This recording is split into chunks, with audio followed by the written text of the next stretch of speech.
Okay, today we are going to attend a new topic of biodiversity. ये biodiversity का ही topic चल रहा है जिसमें हम बात करेंगे कंजर्व बायोडाइवर्सिटी, यानी इसको हम संरक्षित कैसे करें। बायोडाइवर्सिटी को संरक्षित करने का मतलब क्या है? अगर आप देखो किसी इकोसिस्टम को आप यदि सुरक्षित कर लो तो उसमें रहने वाले जितने भी जीव जंतु हैं ऑटोमेटिकली सुरक्षित हो जाएंगे। इकोसिस्टम जहाँ पे वो रह रहे हैं उस पारितंत्र को ही आप सुरक्षित कर लो, उसको आप बचा लो, वहाँ के पेड़ पौधों को बचा लो, वहाँ की मिट्टी को बचा लो, वहाँ के जल को खराब मत होने दो, तो वहाँ पे रहने वाले जीव अपने आप ही सुरक्षित हो जाएंगे, क्योंकि उनको सारा खाने के लिए सारी पोषक तत्वों वाली चीज़ें हैं, खाद्य श्रृंखला खाद्य जाल उनकी मेंटेन रहेंगी और वो कहीं नहीं जाएंगे। लेकिन आप उनसे उनका आवास छीन लेते हो, उनका पारितंत्र छीन लेते हो, तो उनके पास कुछ नहीं रहेगा और वो मर जाएंगे। तो अगर देखा जाए तो अगर हम जातियों को सुरक्षित रखते हैं तो जातियों को सुरक्षित रखने के हमारे पास दो तरीके हैं, एक तो स्वस्थानीय संरक्षण और एक बाह्य स्थानीय संरक्षण। स्वस्थानीय संरक्षण की अगर हम बात करें तो कॉमन सी बात यह है कि जहाँ जाति है वहीं पर उसको सुरक्षित कर दिया जाए, वहाँ उठा के नहीं लेके जाए, वहाँ से उठाकर नहीं ले जाया जाए, जहाँ है वहीं पर सुरक्षित कर दिया जाए, जहाँ है वहीं पर सुरक्षित, उनको आवश्यकता की सारी चीज़ें वहीं पर उपलब्ध करवा दी जाए, तो उसको कहेंगे स्वस्थानीय संरक्षण। क्या कहेंगे?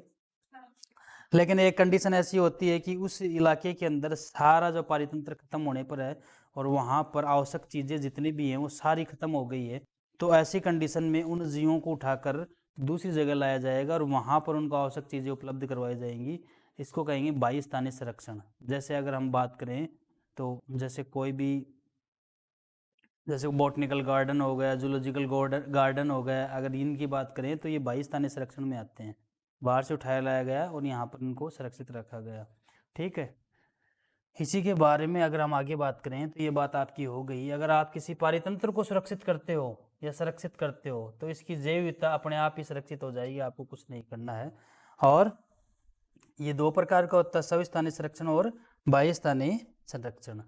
आगे अगर हम बात करें स्वस्थानीय संरक्षण क्या होता है, इसके अंतर्गत मैंने आपको बता दिया कि जीव जंतु तथा पौधों का संरक्षण उनके प्राकृतिक आवास में ही होना चाहिए, जहां वो रह रहे हैं वहीं होना चाहिए। मानव निर्मित कृत्रिम पारितंत्रों में या मानव निर्मित कृत्रिम पारितंत्रों में भी कर दिया जाता है, लेकिन आप इस बात पे गौर करो, ये बात भले ही आप हटा ही देना, कोई बड़ी बात नहीं, आप सिर्फ इसी बात पे गौर करो, उनके प्राकृतिक आवास में उनका संरक्षण कर दिया जाए। ठीक है, संरक्षण के उद्देश्य से अनेक क्षेत्रों को कानून द्वारा सुरक्षित क्षेत्र घोषित किए गए। भाई गवर्नमेंट अगर काम नहीं करी तो बात तो बनेगी, इसके पीछे गवर्नमेंट का हाथ होना बहुत जरूरी है। अगर गवर्नमेंट इसके पीछे नहीं है तो कोई काम नहीं बनेगा। ऐसे सुरक्षित कर लो, ऐसे सुरक्षित कर लो, उजाड़ने वाले कभी उजाड़ जाएंगे उसको। तो गवर्नमेंट इसमें पूर्ण भागीदारी होनी चाहिए। भारत में 15 बायोस्फीयर है, इसमें एक आंकड़ा बता रखा है 90 राष्ट्रीय उद्यान, 448 कितने हैं वन्य जीव अभ्यारण्य, 448 वन्य जीव अभ्यारण्य। अधिकतम सुरक्षा हेतु कुछ जैव विविधता तप्त यानी हॉट स्पॉट क्षेत्र भी पहचाने गए हैं। कौन से हॉट स्पॉट क्षेत्र? हॉट स्पॉट को हम वो कहेंगे कि वहाँ पर डाइवर्सिटी ज़्यादा समृद्ध है, डाइवर्सिटी ज़्यादा है, तो हमें वो कौन से इलाकों को ज़्यादा पहले कंजर्व करना चाहिए? हॉट स्पॉट वाले को। क्यों? क्योंकि वहाँ की डाइवर्सिटी समृद्ध है और उन पर कोई खतरा नहीं आ जाए तो उनको तो हम सही तरीके से ग्रो करवा ही सकते हैं। वे स्थल जहाँ जातीय समृद्धि और विभिन्नता बहुत अधिक होती है, इन स्थलों को आप क्या कहोगे? इन स्थलों को ही आप क्या कहते हो? Hot spot. क्या कहते हो? Hot spot biodiversity, hot spot of biodiversity, जो अन्य स्थलों पर नहीं पाई जाती है। संसार में कुल कितने हॉट स्पॉट है, ये प्रश्न बन सकता है आपका कि कितने हॉट स्पॉट है। तो ये प्रश्न आ सकता है भाई, नहीं अगर ये प्रश्न आपको अभी तक मिला तो आप इसको नोट कर लेना कि वर्ल्ड के अंदर कितने हॉट स्पॉट के अंदर हैं? 34 हैं। कितने हैं? 34 है। आगे अगर हम बात करें तो आगे अगर हम देखें तो इन तप्त स्थलों से भी तेजी से जातियों की क्षति आवास क्षति के कारण हो रही है। आवास ये क्षति के कारण, भाई मेन कारण अगर देखा जाए तो मुख्य कारण यही बताया जा रहा है, कौन सी? आवासीय क्षति के कारण। अगर इन जातियों में क्षति हो रही है तो किसके कारण? आवासीय क्षति के कारण। क्यों भाई? इनके रहने का स्थान ही नहीं रहा तो ये क्या करेंगी? इनके रहने का स्थान ही अगर आपने हटा दिया तो ये क्या करेंगी? तो ये मर जाएंगी, ये जातियां तो मर जाएंगी। ठीक है, यहाँ पे देखिए इनमें से 3 हॉट स्पॉट पश्चिमी घाट, इंडो बर्मा, हिमालय, ये भारत के हैं भाई, ये भारत के हैं। प्रश्न आया हुआ भी और वापस भी आ सकता है कि भारत के हॉट स्पॉट स्थलों के नाम बताइए। तो एक तो पश्चिमी घाट, एक इंडो बर्मा व हिमालय, 3 हॉट स्पॉट के अंदर है। अगर ये बात आ गई आपकी, पूरे विश्व के अंदर कितने हॉट स्पॉट हैं? 30। ठीक है, और यहाँ पर पूरे विश्व के हॉट स्पॉट की अगर हम बात करें 34 हॉट स्पॉट हैं। अगर पूरे विश्व की जैव विविधता इनके अंदर देखें तो 2% जैव विविधता है इनके पास। कितनी है? 2% जैव विविधता है। ठीक है, क्लियर? और इन हॉट स्पॉट को सुरक्षा प्रदान करनी चाहिए। ठीक है, ताकि जातियों के विलोपन की दर को 30% तक कम किया जा सके। आगे अगर हम बात करें तो देखो ये है सविस्थानीय संरक्षण।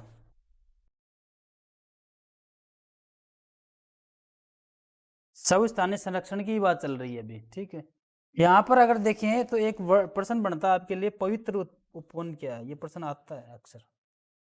ठीक है, पवित्र उपवन क्या है? ठीक है, यानी ये देखो बहुत सारी जनजातियां जो है भारत की जंगलों में रहती है, और जंगलों में रहने के साथ वो क्या करती है, वहाँ की डाइवर्सिटी की सुरक्षा भी करती है, और उनकी पूजा पाठ भी होती है उनके पास। एक तरीके से उनका एक सांस्कृतिक प्रोग्राम रहता है वहाँ पर। अगर हमारे इंडियन कल्चर में देखें तो हम भी तो जैसे तुलसी की पूजा करते हैं, पीपल की पूजा करते हैं ना, इनकी पूजा होती है, तो उनको एक किस में डाला गया है? पवित्र उपवन की दृष्टि से डाला गया है। यहाँ देखो इंटरेस्टिंग बात है, भारत में सदियों से सांस्कृतिक और धार्मिक गतिविधियों के अंतर्गत वृक्षों, वन्य जीवों और नदियों की पूजा करने की परंपरा रही है। ये बात शुरू से है कि पेड़ों की पूजा करना, वन्य जीवों की पूजा करना और नदियों की पूजा करना शुरू से है। गंगा, यमुना, गोदावरी, सरस्वती, सभी की पूजा होती है। ठीक है, इससे जैव विविधता संरक्षित होती है। देखो एक हटकर बात बताता हूँ आपको, थोड़ी सी सुनना। ये जो साहित्य है एक तरीके से, यानी ये जो शास्त्र है, जो अपने शास्त्र लिखे गए हैं, इनका बेस साइंटिफिक है। कोई इनके बेस को नकार नहीं सकता। आप इनके बेस की कोई भी बात कर लो, आपको साइंटिफिक चीज निकल कर आएगी ही आएगी, साइंटिफिक बात निकल कर आएगी। तो इनका बेस जो है बड़ा साइंटिफिक होता है। ठीक है, तो यहां पर अगर देखा जाए तो उन्होंने कुछ जिन पर खतरा ज्यादा मंडरा रहा था उनको संरक्षण करने का एक अलग से उपाय बताया। और भारत के अंदर हिंदू धर्म की अगर हम बात करें तो आप किसी भी चीज को पूजा पाठ से जोड़ के देख लो, अपने आप ही सुरक्षित हो गई हो। लेकिन फिर भी कुछ क्रूर लोग जो होते हैं वो इनको नष्ट करते हैं। जैसे गाय को हम माता मानते हैं भारतीय संस्कृति के अकॉर्डिंग, लेकिन फिर भी गाय को काटने वाले और खाने वाले तो हैं ही, हिंदू धर्म में भी हैं ही, नकार थोड़ी सकते हैं। हिंदू भी कर लेते हैं ऐसा काम, लेकिन वो क्रूर लोग हैं। ठीक है, तो अगर देखा जाए तो इनको संस्कृति से जोड़ा गया, अपनी संस्कृति से, ताकि इनका, अब पीपल की अगर बात करें तो पीपल एक देखा जाए तो बड़ा वृक्ष है और ऑक्सीजन का लेवल भी बढ़िया तरीके से बना कर रखता है, वो ज़्यादा ऑक्सीजन अवेलेबल करवाता है। तो पीपल की पूजा स्टार्ट हो जाए तो ज़्यादा बेटर है, लोग डरेंगे पीपल को काटने से। ठीक है, तो ये साइंटिफिक था सब कुछ। तो अगर यहाँ पर देखें तो बहुत सी संस्कृतियों में वनों के लिए अलग से भूभाग छोड़े जाते हैं, उन्हें पवित्र भूभाग छोड़े जाते हैं, पवित्र उपवन विकसित किए जाते हैं। यानी ये मिसप्रिंट से हो गया, आप बात को वैसे समझ लो कि बहुत सारी जनजातियां क्या करती है कि वनों के लिए अलग से भूभाग छोड़ देती है। मतलब ये करती है कि इतने एरिया में हमें रहना है, इतने एरिया में हमें जानवर पालने हैं, इस एरिया में कभी भी जाके काटना है ही नहीं, लकड़ी को काटना है ही नहीं इस एरिया में कभी भी जाके। तो उनको वो जो छोड़ देती है, उनको वो पवित्र उपवन की कैटेगरी में डाल देती है। किसमें? पवित्र उपवन। इस प्रकार के पवित्र उपवन कुछ स्थानों पर आज भी विद्यमान है। अगर आपसे कोई पूछ ले तो देखो, मेघालय की खासी जनजातियों में होता है ये, ठीक है। पहाड़ी जनजातियां हैं, राजस्थान की अरावली पर्वत श्रृंखलाओं में भी है, कर्नाटक तथा महाराष्ट्र के पश्चिमी घाट, मध्य प्रदेश की सरगुजा, चंदा, बस्तर क्षेत्र आदि। अगर देखो आप तो आपको एक दो का नाम तो याद रहना ही चाहिए। मेघालय की खासी है, पहाड़ी जनजातियां हैं, चंदा है, बस्तर है, ठीक है। ये पवित्र उपवन वाली जगह है, ठीक है। और इनमें अनेक दुर्लभ प्रजातियां भी पाई जाती हैं, क्योंकि इनको इस तरीके से संरक्षित कर रखा है और एक तरीके से धर्मों के साथ जोड़ रखा है, तो वहाँ पे लोग ज़्यादा डरेंगे उनको काटने, उनको विनाश करने से पहले उनका। यहाँ पर देखो तो देखो, सभी स्थानीय संरक्षण में एक बात बताई गई है, और ये आपको अच्छी तरह से मालूम है कि विश्नोई समाज ने खेजड़ी वृक्ष के लिए क्या किया था। बहुत पहले से आता है ये कि विश्नोई समाज के लोगों ने खेजड़ी के लिए वो पेड़ों से चिपक गए थे, वो पेड़ों से चिपक गए थे और अपना बलिदान भी दे दिया था। कौन थी वो? अमृता देवी। कौन थी? अमृता देवी। पेड़ों से चिपक गए थे, और जब राजा महाराजाओं ने वो काटने स्टार्ट किए तो उनके साथ ही कट गए थे, उनकी बेटियां भी कट गई थी, सब आके चिपक गए थे, ठीक है। तो खेजड़ी वृक्ष कौन सा होता है भाई, अगर लोकल बोले तो अपन इसको? हाँ, ठीक है।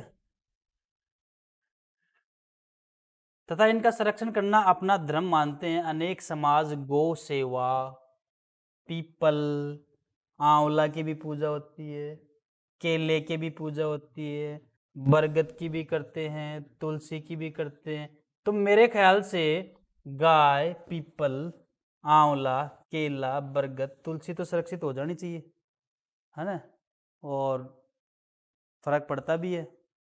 लेकिन इस पर आज भी खतरा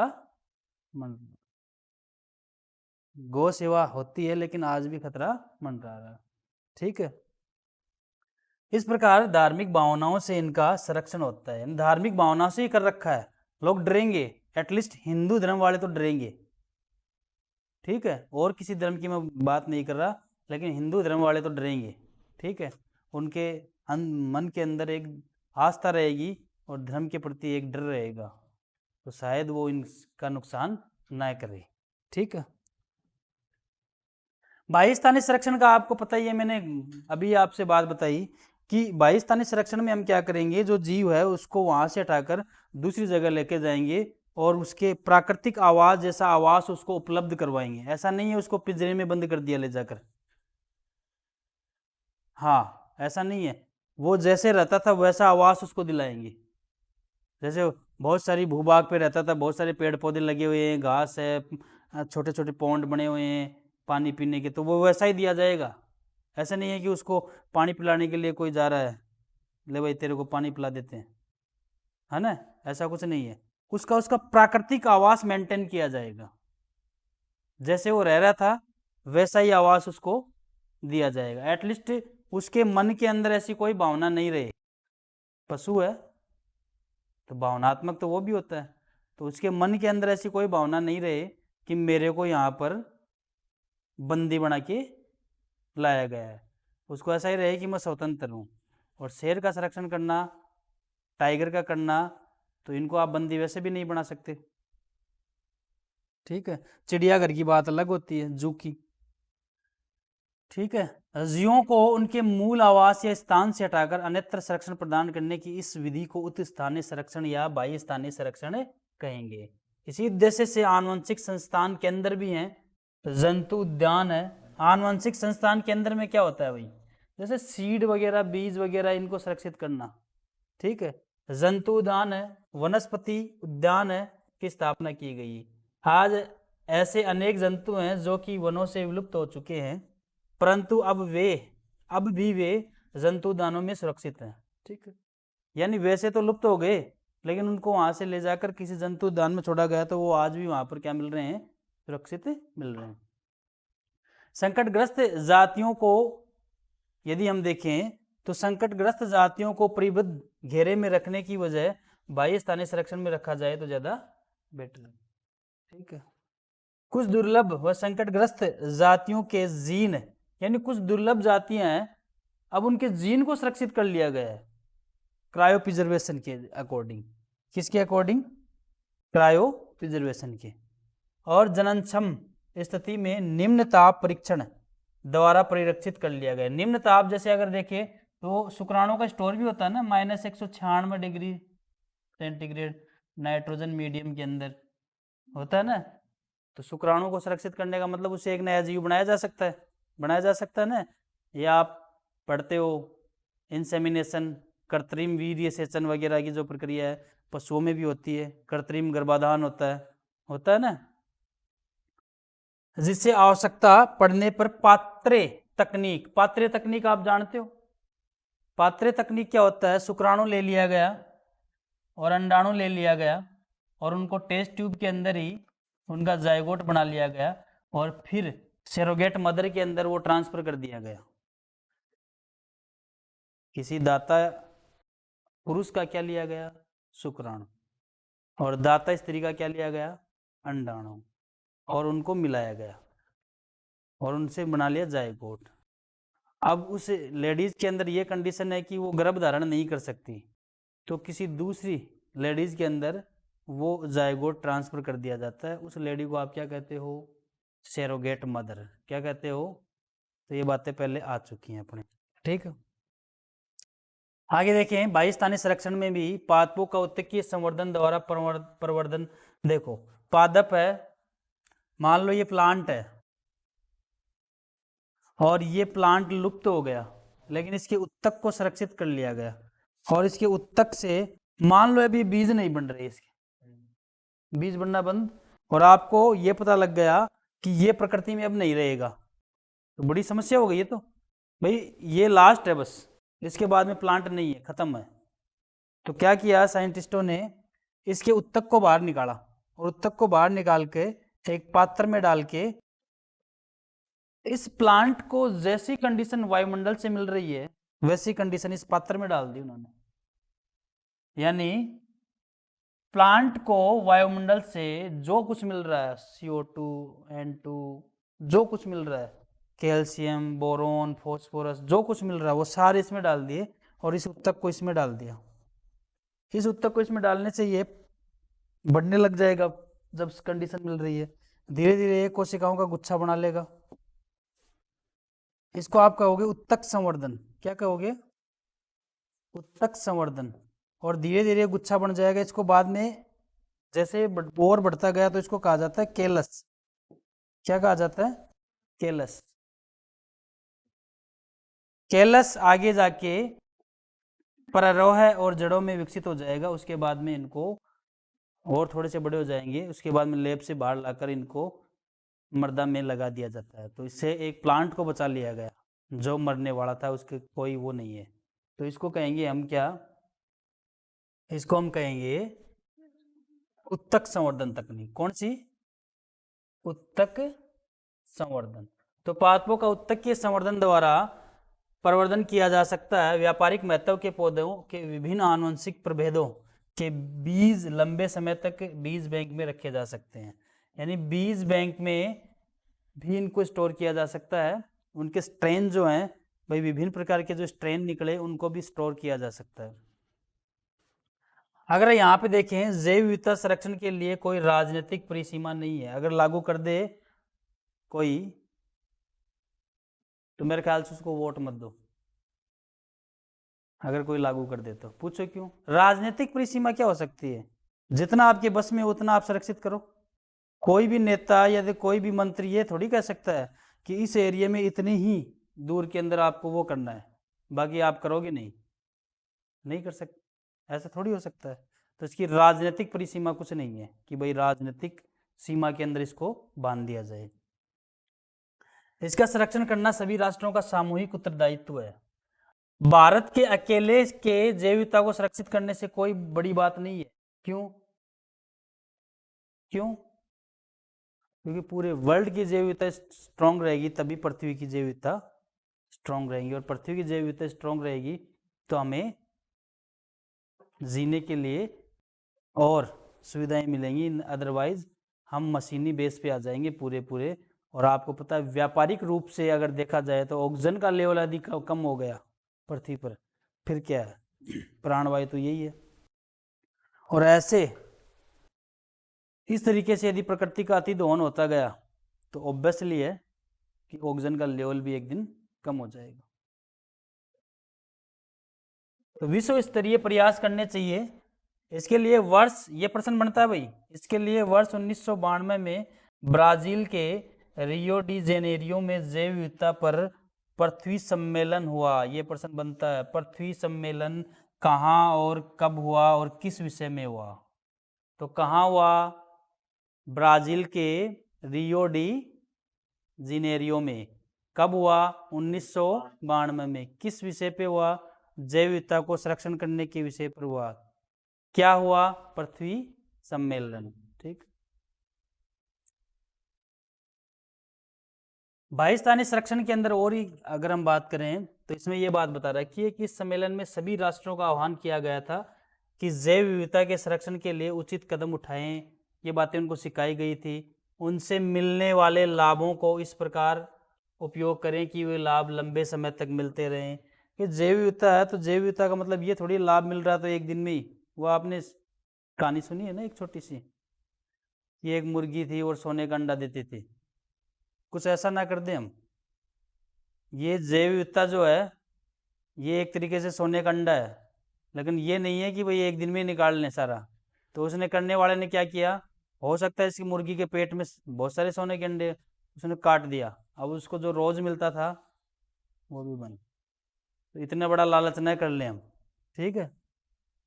तो इसमें क्या बताया गया है कि लाभों का इस प्रकार उपयोग करें कि वे लाभ लंबे समय तक मिलते रहें। ऐसा नहीं एक दिन में ही हम कर ले फ्री। इसी क्रम में दक्षिण अफ्रीका के जोहान्सबर्ग में सतत विकास पर विश्व शिखर सम्मेलन, ये सारी बातें ये 1 नंबर के प्रश्न में आ सकती हैं ऐसी बातें। विश्व शिखर सम्मेलन हुआ जिसमें विश्व के 190, ये प्रश्न है, कितने देश शामिल हुए थे?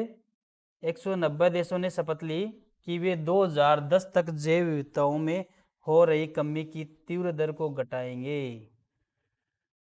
है ना? कहाँ पे हुआ था ये सम्मेलन? जोहान्सबर्ग में, दक्षिणी अफ्रीका के अंदर। कितने देश शामिल हुए थे? क्या शपथ ली थी उन्होंने कि 2010 तक हम क्या कर देंगे? जैव विविधता का जो संरक्षण कंप्लीटली कर लेंगे। लेकिन ऐसा कुछ नहीं हुआ। तो बच्चों इस चैप्टर से आप यही बात सीखोगे। देखो ये जो चैप्टर जो दिए जाते हैं ना वो आपके इसलिए है कि चलो ठीक है, एक तरीके से क्या होता है 12th का जो स्टूडेंट होता है वो सीधा सिलेबस की बात करता है और मेरे को सर इसमें याद कितना करना है, इसमें पर्सन बताओ सर मेरे को कितने पर्सन मेरे को याद करने हैं, क्या करने हैं, सीधा इस बात पे आता है। लेकिन ये एप्लीकेशन ऑफ बायोलॉजी भी है, इसको जीवन में भी उतारो आप।